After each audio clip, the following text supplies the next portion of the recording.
Hello boys and girls, how are you? My name is Courtney-Jai, welcome back. You can call me CJ for short, and today I'm giving you a tutorial on how I do my hair. For this tutorial you're going to need a clay of some type and a boosting powder of some type. Now I'm using the 19 clay from WAHL Academy Collection and the boost powder from American Crew.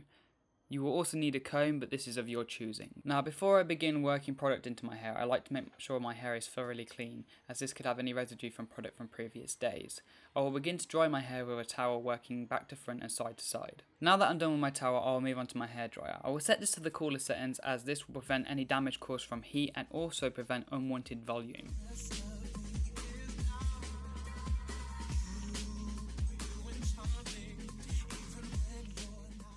Now that my hair is completely dry, I will move on to using a comb. Now what the comb's used for is to start sculpting the hair and also detangling it.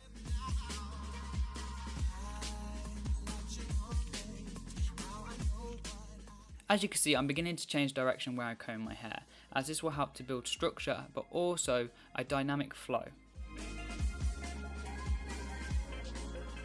So now that I've combed in the foundations of my hair, I'm going to move on to adding my clay. I'll work it in between my hands until I have a thin layer surrounding the whole of my hand. I will begin to work my hands side to side and back to front through my hair.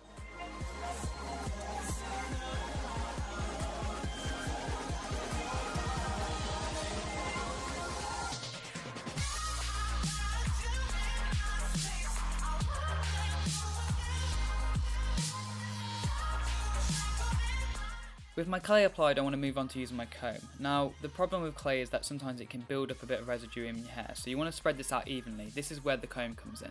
Now, the comb will benefit to get the final structure of the outcome we want for our hair.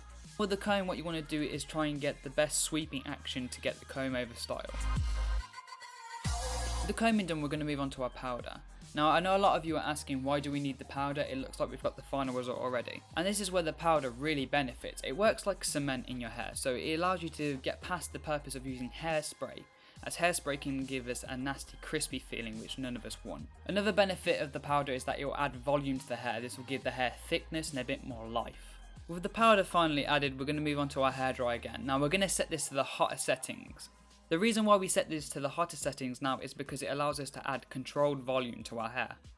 Unlike the beginning of the tutorial where I didn't want to add volume to my hair, now that I have the final foundations of my hair and what I want it to look like, I can start sculpting into the correct areas. Now what this will allow me to do is add shape to my hair, but also add my own volume control, adding my own style and making me unique to every other comb over out there.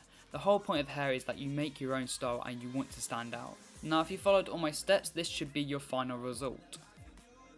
So boys and girls, that is how I do a comb over. I know it's a little bit different from what I usually post on this channel, and I hope you did enjoy it. If you did, please give it a thumbs up. If there's any of the hair tutorials you would like me to do, put it in the comments below. I could do a slick back, I could do how to volumize your hair, because sometimes I have my hair all up here. But if you do like that sort of thing, please let me know in the comments below. I'd also like to thank all you guys because I have just hit 5,000 subscribers, which is just insane. I can only thank you guys because it's you guys who watch me. I don't watch you guys. So it's only going to the thanks to you. You guys make me bigger. You guys help me grow. So thank you. I really appreciate it. I would like to make one point. 9 out of 10 times, tutorials usually work when you try to style your hair by them. The one time where it doesn't usually work, it's either because you have a different hair type or you have product residue from the day before, or it can be from swimming. So what I'd recommend is always wash your hair thoroughly, make sure the product you're using is effective with your hair. I have quite thick hair, so I have to use quite heavy duty products. With someone who has thinner hair, they might have to use a thinner product. But that is everything for today. I'm going to say love, peace, and chicken grease. Thank you for watching.